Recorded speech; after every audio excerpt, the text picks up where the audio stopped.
करना है goods uninsured versus insured. Uninsured मतलब there is no insurance, uninsured मतलब no insurance, and insured means there is some insurance. So uninsured goods lost by fire, accident, theft. Goods आपका जल गया है, चोरी हो गया है, एक्सीडेंट हो गया है, उसमें अनइंश्योर्ड। लेकिन अनइंश्योर्ड मतलब कंपनी को क्लेम नहीं करेगा। जलने से, चोरी होने से, एक्सीडेंट से नुकसान तो हो रहा है, पर कंपनी अनइंश्योर्ड था मेरा, ये नो पॉलिसी। अगर पॉलिसी नहीं है तो मेरा कोई क्लेम नहीं मिलेगा। जब कोई क्लेम नहीं मिलेगा तो मेरा कंप्लीट लॉस, ओके ना। और गुड्स आ रहा है तो गुड्स का एक trading account credit side, and second profit loss account debit side का मेरा कंप्लीट लॉस हो गया है। तो गुड्स अनइंश्योर्ड, लेकिन सब में क्या बोला, इंश्योर्ड वर्सेस अनइंश्योर्ड। अनइंश्योर्ड बोल रहा है देयर इज नो इंश्योरेंस, दो इफेक्ट है, trading account credit side, profit loss account debit side. तो जाएगा uninsured goods 5000 rupees loss by fire, तो ट्रेडिंग अकाउंट के credit side 5000 and profit loss का डेबिट साइड 5000। जितना नुकसान हुआ पूरा पूरा, because there is no claim. उसी का अपोजिट है insured goods loss by fire. मान लो 5000 गुड्स लॉस बाय फायर हुआ, lost by fire, and 4000 claim made. 5000 loss by fire है एंड 4000 क्लेम हुआ। क्लेम मतलब कंपनी ने दिया, इंश्योरेंस कंपनी 5 का जल गया और चार्जर दे रहा है, तो अपना लॉस कितना आएगा, 1000। तो insured goods loss by fire, theft, accident, तो उसका 3 इफेक्ट आने वाले। ट्रेडिंग अकाउंट क्रेडिट साइड में फुल अमाउंट, जितना नुकसान जला था पूरा 5000 पूरा full amount. Balance sheet asset side जितना कंपनी क्लेम करेगा, कितना क्लेम कर रहा है, 4। तो इंश्योरेंस क्लेम 4 है, बैलेंस शीट असेट साइड। और 1000 रुपये मेरा एक्चुअल लॉस हो रहेगा, तो profit loss account debit side 1000 ऐसा। इसमें जितना जला पूरा का पूरा डेबिट और क्रेडिट होगा, profit loss trading account debit credit side and profit loss debit side. इसके अंदर 3 इफेक्ट है, क्योंकि पहले पूरा जितना जल गया पूरा का पूरा ट्रेडिंग अकाउंट क्रेडिट साइड। फिर देने कंपनी कितना क्लेम करके दे रहा है आपको, balance sheet asset side, and then profit loss account debit side में लॉस अमाउंट जो आपका एक्चुअली लॉस हुआ रहेगा। तो इसके अंदर हम लोग एक्चुअल लॉस लिखेंगे। एक्चुअल लॉस मतलब जितना मान लो 5 था तो 4 तो दे दिया ना, तो इनडायरेक्टली कितना लॉस हो मेरा, 1000। ओके, 8000 का गुड्स था, goods loss by accident and company claim 80%। आप कैसे करेंगे, 8000 का गुड्स था, कंपनी 80% क्लेम कर रहा है, 8000 का 80% क्या क्या 800, 8000 का 80% क्लेम 80 रुपए ना, 80% दिया ना। हाँ।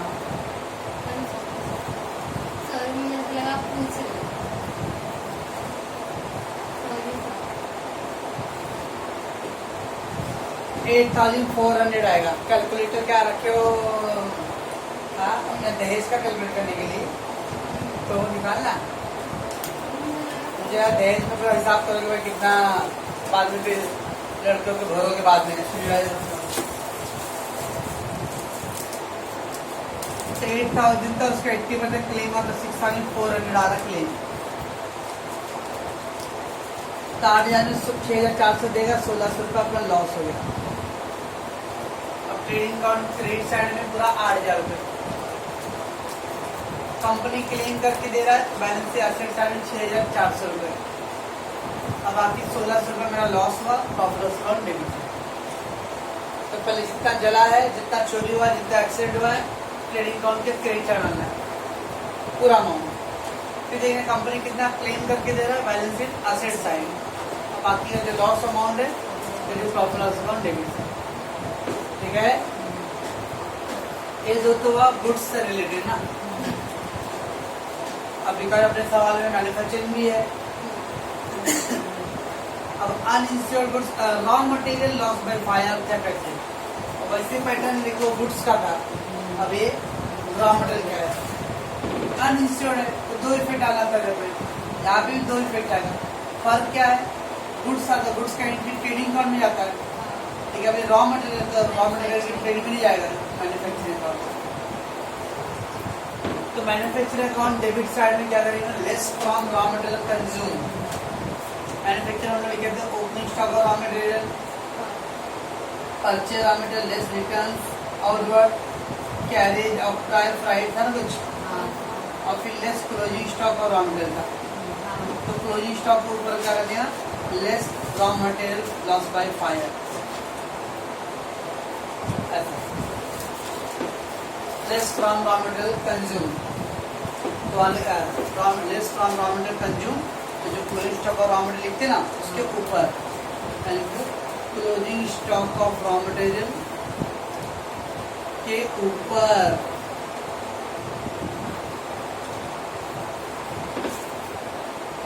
मैन्युफैक्चर अकाउंट में हम लोग क्लोजिंग स्टॉक लिखते हैं, उसके ऊपर लिखेंगे लेस क्लोजिंग स्टॉक और raw material loss by fire. Manufacture account debit side lace from raw material consume, और सेकेंड पे पॉपुलर अकाउंट डेबिट साइड। देखो ये सेम है, देखो popular account debit side, popular account debit side. खाली पहला वाला पॉइंट फर्क पड़ रहा है, क्यों? क्योंकि गुड्स है तो गुड्स का एंट्री ट्रेडिंग अकाउंट में आता है, और मटेरियल का एंट्री ट्रेडिंग अकाउंट नहीं आता है। कहाँ आता है? मैन्युफैक्चरिंग में आता है। अक्सर इधर तो क्रेडिट साइड लिख के डेबिट साइड लिख लो या, क्योंकि मैन्युफैक्चरिंग के क्रेडिट साइड में खाली कुल मिला के 3 ही आइटम है। एक क्लोजिंग स्टॉक ऑफ WIP है, फिर बाय सेल ऑफ स्क्रैप है, और फिर नीचे लिखा हुआ बाय कॉस्ट ऑफ प्रोडक्शन है। तो 3 ही आइटम टोटल है, उसके अलावा कोई आइटम उधर नहीं आएगा। जो भी आएगा सब इससे डेबिट साइड आएगा। इससे डेबिट साइड क्या करेंगे? उसको लेस करेंगे। वैसे फिर अभी इंश्योर्ड गुड्स था, अभी क्या है? Insured raw material loss by fire था कैसे है? इसका भी 3 इफेक्ट आना है। लेकिन देखो वैसे ही है, खाली क्या फर्क है? खाली ट्रेडिंग कौन है, यहाँ पे क्या है? मैन्युफैक्चरिंग है। Balance sheet asset side insured claim, balance sheet asset है insured claim. Profit account debit side loss amount, profit account debit side loss amount. Only difference है मैन्युफैक्चरिंग अकाउंट डेबिट साइड में क्या करें? Less from raw material consume. तो ध्यान रखना है कि दोनों सेम पैटर्न है, खाली गुड्स का आएगा तो ट्रेडिंग अकाउंट क्रेडिट से आएगा, और मटेरियल का आएगा तो मैन्युफैक्चर अकाउंट डेबिट साइड में लेस करेंगे मटेरियल में से। ओके, बाकी जो प्रॉफिट लॉस और बैलेंस वाला पॉइंट है वो सेम रहेगा।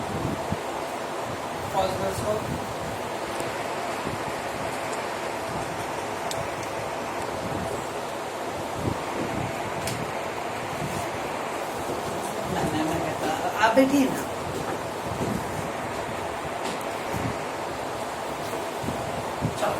इंटरेस्ट ऑन कैपिटल, कैपिटल पे इंटरेस्ट प्रोवाइड करना है। तो पहला profit loss account debit side, और second balance sheet liability side में तो कैपिटल दिया रहेगा, कैपिटल में क्या करेंगे? ऐड। देखो बैलेंस शीट का फॉर्मेट में लिखा है कहीं लायबिलिटी साइड में, लास्ट फॉर्मेट है उसमें लिखना है।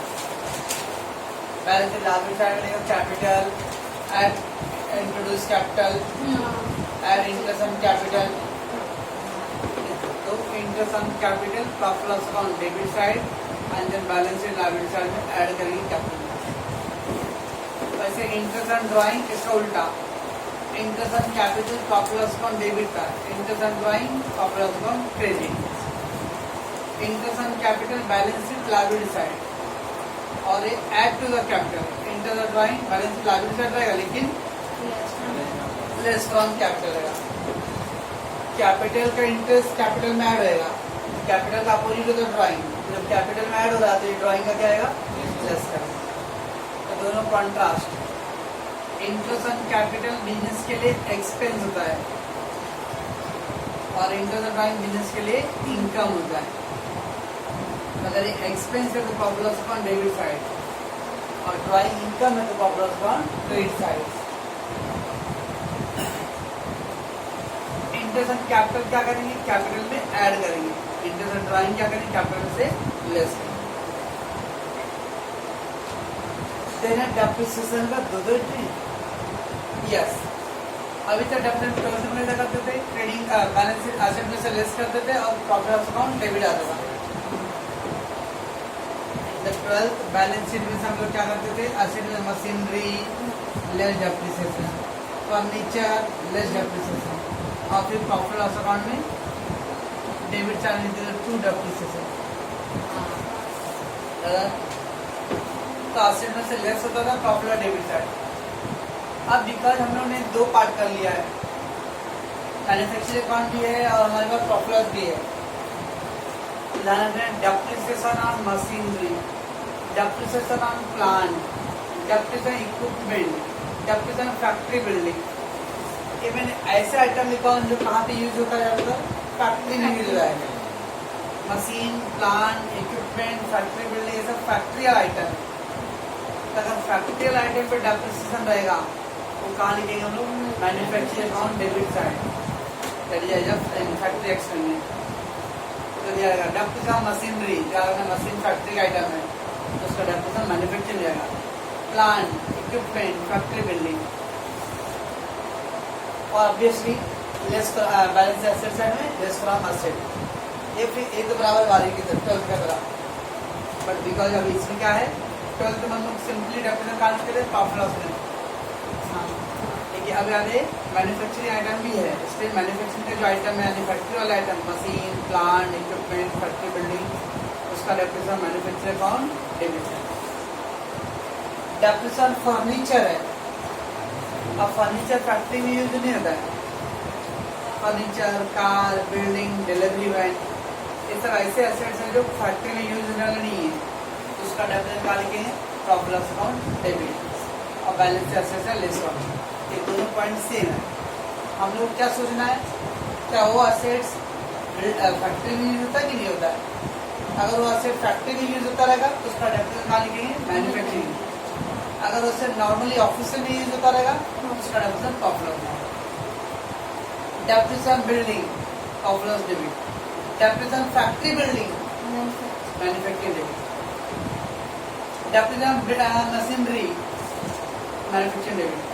Depreciation just car, delivery van, profit loss debit. ठीक है ना। फैक्ट्री आइटम रहेगा तो उसका डेप्रिसिएशन मैन्युफैक्चरिंग रहेगा, ऑफिशियल आइटम रहेगा तो उसका डेप्रिसिएशन प्रॉफिट लॉस रहेगा।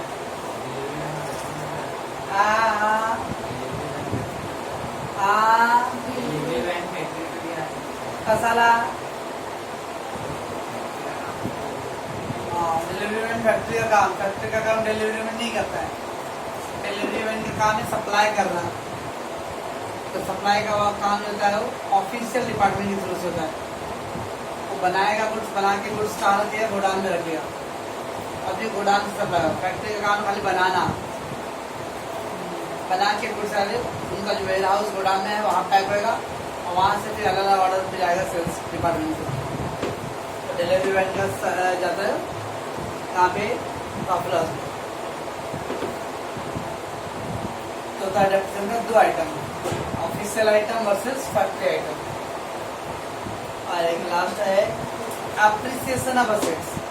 असेट्स एप्रिसिएट हो, डेप्रिसिएट मतलब वैल्यू कम हो रहा है और एप्रिसिएट मतलब वैल्यू बढ़ रहा है, बढ़ रहा था मुझे प्रॉफिट है, प्रॉफिट लॉस अकाउंट क्रेडिट है। एक्सपेंस था तो वैल्यू कम हो रहा तो लेस फ्रॉम असेट हुआ था, और ये बढ़ रहा वैल्यू तो ऐड टू द असेट। एक दो पॉइंट जो 12th की तरह अलग होगा कि क्या हम लोग क्या किए, manufacturing versus official item. Okay, pause कर दो, प्यार से करना। चल भाई नेक्स्ट है इंस्टॉलेशन चार्जेस और फिक्सेशन चार्जेस और इरेक्शन चार्ज। क्या होता है इंस्टॉलेशन चार्जेस? अपने कपबोर्ड खरीद के लगा, कपबोर्ड खरीद के लाए तो जो जहाँ से खरीदे रहेगा तो लोग पहुँचाने आते हैं। या फ्रिज, फ्रिज क्या करते हो लोग, दरवाजे में छोड़ के अंदर रख के अंदर पर जहाँ वहाँ भी जाते चालू तो गिरता है आपका, अच्छी सर्विस दे रहे फ्रिज वाला, कपाट वाला रख के एकदम पूरा एकदम खोल दिखाते अच्छी सर्विस है भाई, चल सकता है। मान लो मशीन है या कंप्यूटर आपने रेडीमेड नहीं खरीदा है, उसके सब अलग अलग पार्ट्स आपने खरीदा है, ठीक है ना, और बाद में पार्ट्स को आपको फिट करना है, आपको आएगा फिट करने, बस करने का तो सीखने मेरा बेटा सीखना है तो OLX पे ले लो ना 2000 में, ओके ना, सीखते रहो। अब 40,000 पे डाल के नए पार्ट सब खरीदे और मस्त में बाहर इधर आ गए, ओके, तो कोई मिल गया, अगर टीटा आ जाएगा तो वहां से कनेक्ट हो जाएगा, ओके, हाँ से मानो ना, इधर से लिए वाले लोग आएंगे आपको लेके जाएंगे, तो दैट मीन्स वो पार्ट्स को फिट करके देना।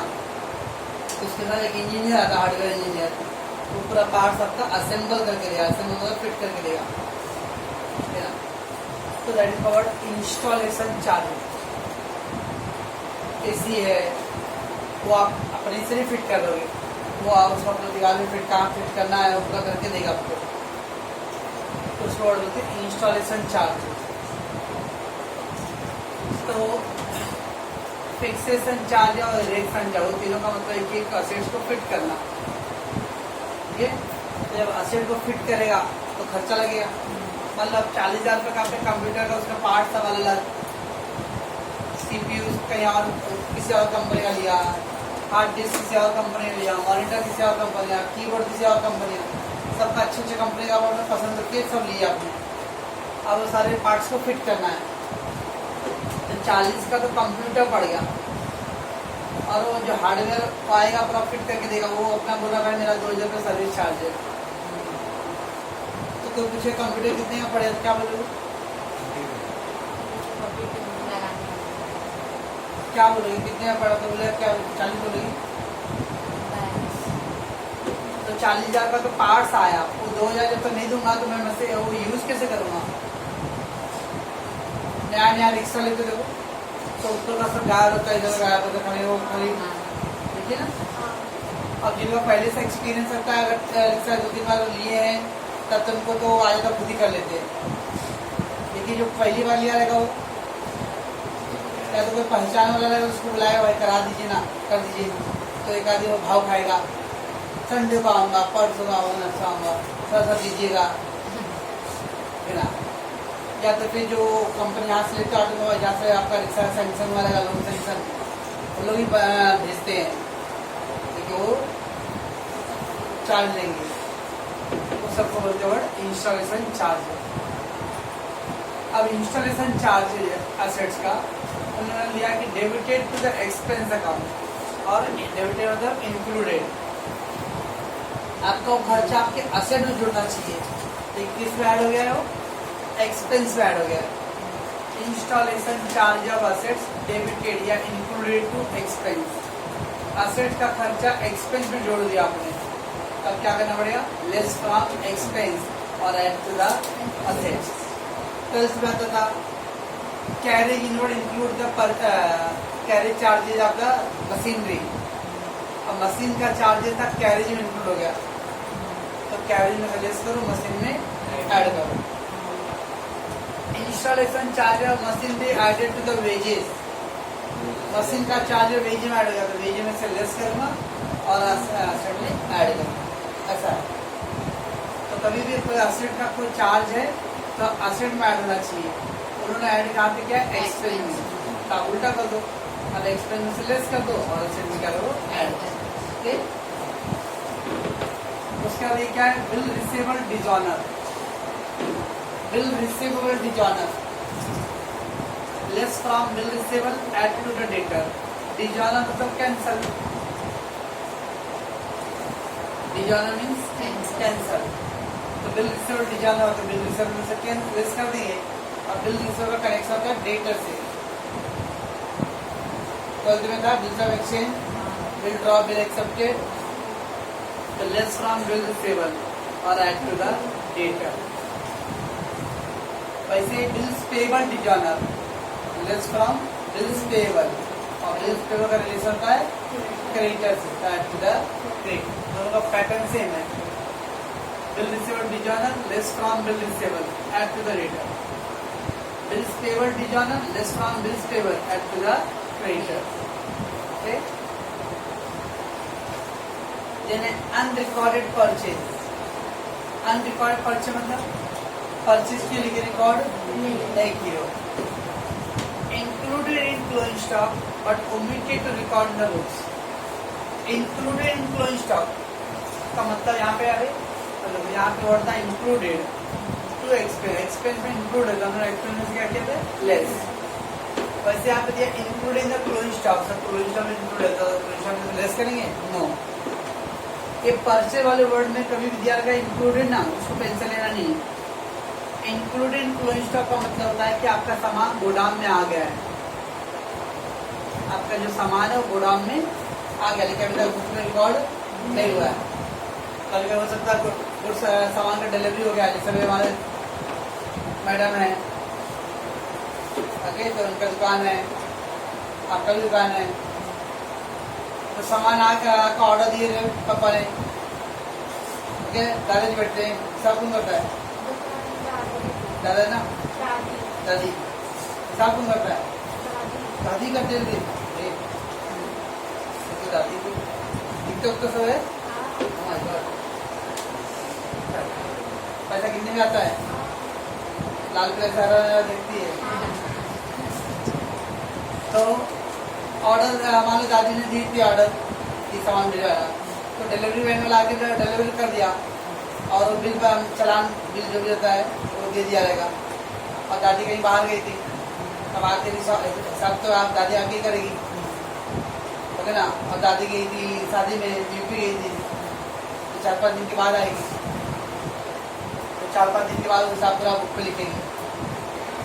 दैट इज तो जब तक ऐसा सामान आ गया दुकान पे, आप लोग दादी नहीं है, आप लेके जाओ सामान, बाद में आओ, सामान आपने ऑर्डर दिया तो लेना ही पड़ेगा आपको ऑर्डर, ओके, और बाद में फिर सब करेंगे। तो that is called meaning goods purchase तो किया था, देखिए अनरिकॉर्डेड है।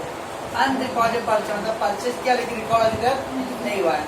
Except the amount included in the closing stock मतलब गुड्स अभी तक गोदाम में आ गया है, तो सामने वाले सप्लायर लोगों ने गुड्स की डिलीवरी कर दिया है, लेकिन आपने अपने बुक में एंट्री अभी तक नहीं किया है। एग्जाम्पल ले लो, तो स्टूडेंट का कोई फीस के लिए बोला था, अब मान लो कि मैं लेट आया, बाहर चला गया था, तो फोन क्या सर फी आपका है, तो मैं बोला मेरे को लेट होगा, रमेश सर उधर है उनको फीस दे दो, ओके ना। तो उन्होंने रमेश सर को दे दी, लेकिन रमेश सर को मिल गया अभी। अब मैं रात को आया, मान लो 10 बजे तक आया, तो रात को क्या क्लास में थोड़ी आने वाला मैं एंट्री करने के लिए, अब अगले दिन ही करूँगा एंट्री, तो इस तरह तो एक दिन तक बुक में रिकॉर्ड नहीं बनेगा, है ना। That is the meaning. तो अब क्या करोगे, अब एंट्री करो अगले दिन, तो ऐड टू द परचेज, क्योंकि आपने रिकॉर्ड नहीं किया था, रिकॉर्ड करो, परचेज में ऐड करो। और परचेज किया किससे? किस पार्टी से करते हैं उसको बोलते हैं क्रेडिटर, तो ऐड टू द क्रेडिटर, तो add to purchase, add to creditor. तो गुड्स परचेज हुआ है, क्लोजिंग स्टॉक में इंक्लूड होने का मतलब होता है गोदाम में आ गया सामान, अभी तक लेकिन एंट्री पास नहीं हुआ है, तो add to purchase, add to creditor. वैसे ही अनरिकॉर्डेड सेल्स, गुड्स सोल्ड कर दिया लेकिन अभी तक एंट्री नहीं किया आपने, तो अनरिकॉर्डेड सेल्स ऐड, तो उसका दूसरा पैटर्न है add to the sales, add to debt, okay. ये दोनों पैटर्न सेम है और ये दोनों पैटर्न सेम है, बस इतना पर आपका एडजस्टमेंट पॉइंट है। पॉज कर दो, बस इतना बाकी से, बस अभी एक और बाकी है, बैड डेट्स। तो कहाँ हो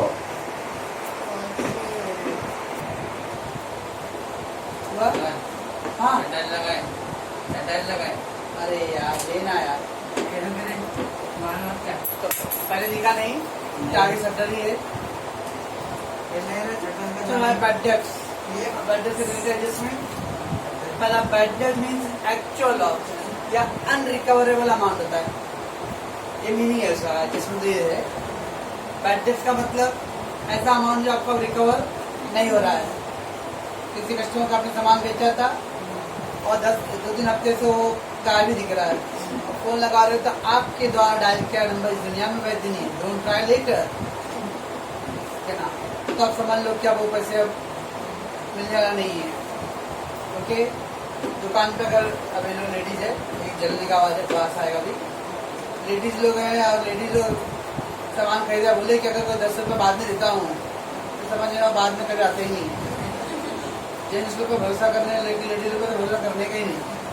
तो ऐसा कैसे बोल रहे हो, बता रहा मैं देखा अपने आंखों से कितनी बार, ठीक है ना। तो सब्जी वाले बेचारे लोग, अरे अगर छुट्टे 10 रुपया कम पड़ रहा, 5 रुपया कम पड़ रहा, तो ऐसा नहीं कि ईमानदारी से आके वो दे देंगे अगले दिन या आसान। जेंट्स रहेगा तो दे भी देगा, लेकिन लेडीज लोग तो देंगे ही नहीं। अभी लोग पता नहीं क्या सोच रहे हैं, नहीं मैं अपना एक्सपीरियंस बता रहा हूँ। हाँ, मेरे को बाहर मिलो, चलना कहाँ मिलो, मैं अपना एक्सपीरियंस बता रहा हूँ, मैंने देखा अपने आंखों से कितनी बार। तो मम्मी लोग ज्यादा करती है ना? हम लोग नहीं। तो लेडीज लोग तो मैं तो आप लोग तो गर्ल्स लोग तो नहीं बोल रहा, मैं लेडीज लोग की बात कर रहा हूँ। शादी के बाद तो भी ऐसे करें तो देखो देखो वो बोल रही है, फुल वाले की तो करते ना, अगर जेंट्स लोग तो दे देंगे, लेकिन लेडीज लोग ना देंगे ही नहीं। और देने के लिए 5 रुपये तो जाएगा, कौन जाएगा 5 रुपये देने? छोड़ो, bad tips, loss, old already. जब आप बिजनेस करते हो, बिजनेस का दूसरा नाम है sir, sometime profit sometime loss तो होगा ही, ओके ना। तो मान लो अगर पिछले साल आ रहे कस्टमर लोग और सब मिला के हिसाब करके 2000 रुपये मेरा लॉस हुआ था, नहीं मिला था पैसे, तो उम्मीद कर रहा हूँ कि इस साल भी 2-2,500 तक लॉस होएगा। जब बिजनेस करते तो पहले से आप अंदाजा लगा लेते कि हाँ बैड डेट लॉस है। मान लो जैसे क्लास है, तो हर साल 40-50 बच्चों का फीस नहीं मिलता मेरे को, वो और सोच के रखता हूँ कि इस साल भी 40-50 नहीं मिलेगा, ताकि थोड़ा मन को शांति रहता है। अगर